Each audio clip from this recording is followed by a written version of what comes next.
So guys, I've alluded to a couple of times, and I've kind of beaten around the bush about it, an alleged meeting that is going to take place between judges of MMA and announcers of MMA.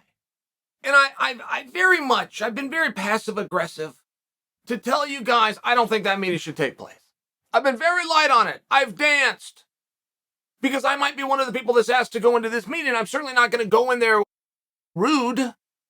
If that gets put on my schedule, I would show up. But if that gets put on anybody else's schedule, I think that they should show up. I don't push back. I'm just pushing back at the mere premise.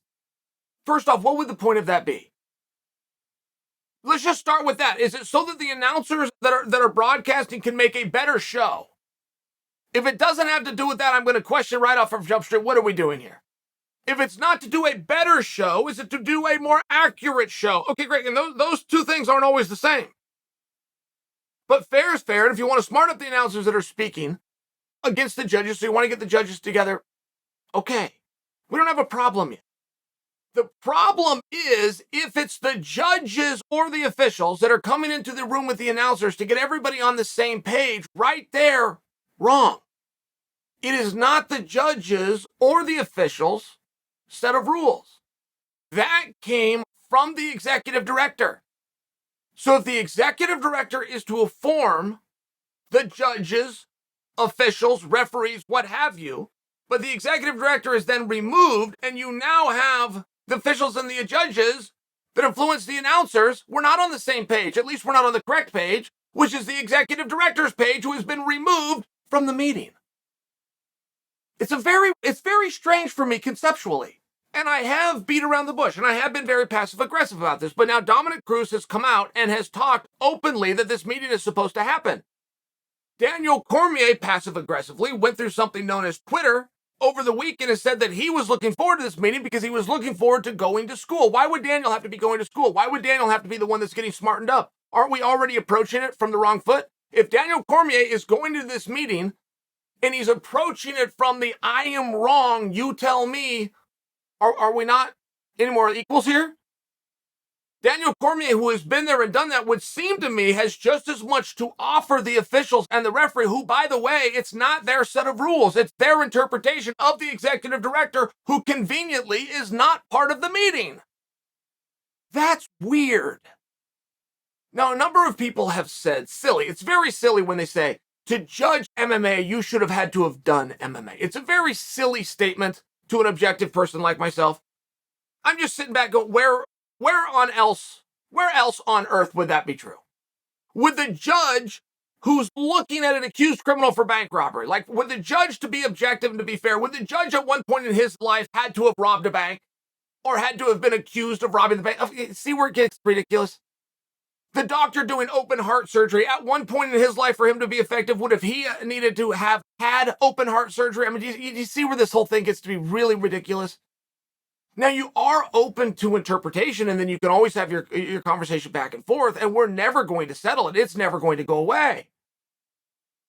If we're all going to just go ahead and get along because we sat the announcers and we sat a group of officials together, and therefore what's said over the airwaves is a little bit nice and a little bit more friendly, that is true. That would achieve that. I'm just pushing back going, wait, I'm a viewer. I've seen every UFC except one.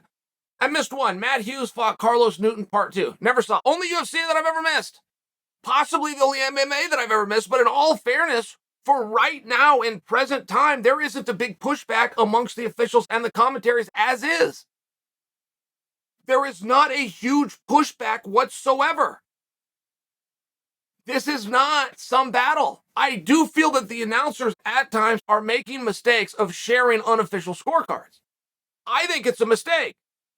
If you have 3 announcers up there that have an unofficial scorecard in the first place, and you're going into the third round, and the first 2, and they all see it the same, it seems as though, why are we even watching the third round? I think that it hurts the show, but it has nothing to do with the sport.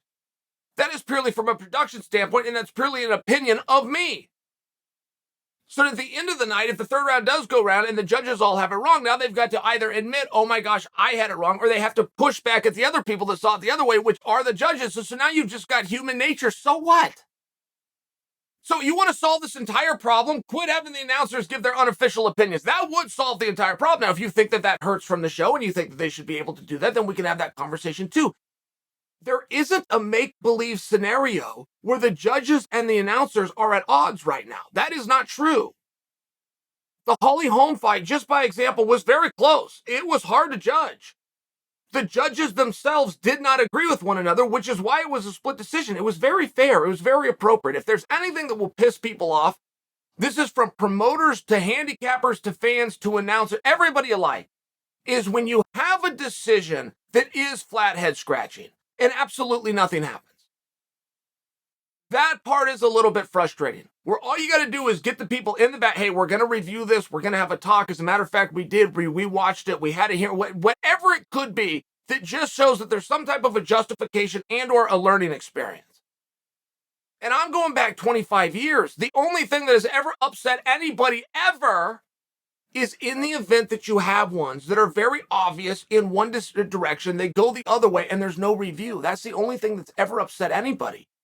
In the moment, in the battle, in the heat, we don't all have to be seeing the same thing. It is true, historically speaking, that judges do not understand the effectiveness of a leg kick. That is true. That is a gripe that great leg kickers, Chuck Liddell comes to mind. That's true. Where Chuck will land 3 powerful leg kicks that are the power of a baseball bat being slammed into somebody's thigh. Somebody else throws one punch, but it gives some swelling. And the person that got a little drip of blood from the nose or a little swelling, but it was to the face and it was more visible, will be scored better. That is true. That is a piece of human nature.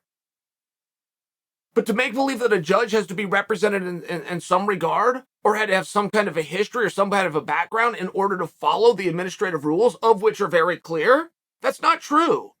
To make believe that there is a current phenomenon within our sport of push and pull amongst announcers and administrative personnel, that is an absolute fallacy. That's not true. And to make believe that a meeting should take place where the officials are going to tell the announcers their interpretation of the executive director's set of rules who is not present at the meeting, man, that's weird. That's wrong. That is a colossal waste of time. That meeting should not happen.